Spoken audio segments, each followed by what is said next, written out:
ఓం నమ శివాయ. Welcome to Eeha vlogs. ఈరోజు మన అందరం దర్శించుకుంటున్న టెంపుల్ అన్నపూర్ణ రామలింగేశ్వర స్వామి టెంపుల్ అండి.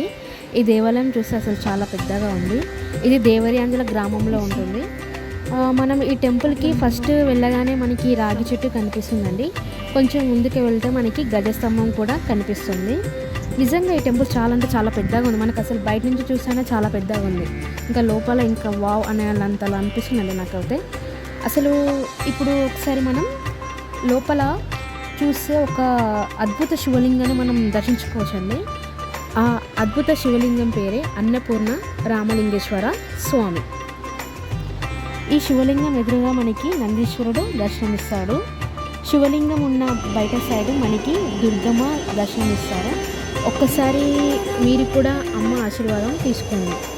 ఇప్పుడు శివలింగం గర్భగుడిలో ఎలా ఉందో చూద్దాం. ఇలా చూస్తుంటే అస్సలు రెండు కళ్ళు సరిపోవండి. శివుడు ఆజ్ఞ లేనిదే చీమైనా పుట్టదు కదా, అంత శక్తివంతుడు ఆ శివయ్య. అలాగే ఈ గర్భగుడిలో హనుమంతుడు, సీతారామ, లక్ష్మణుడు కూడా మనకి దర్శనమిస్తారు.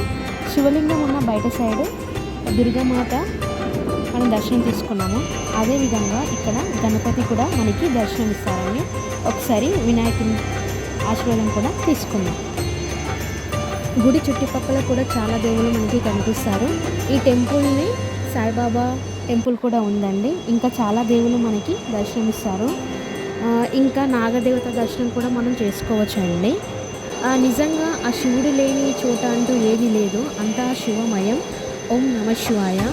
మీకు ఈ టెంపుల్ నచ్చితే ప్లీజ్ కామెంట్ చేయండి. మీరు వెళ్ళి ఉన్నా కామెంట్ చేయండి. Please subscribe, like, share and comment.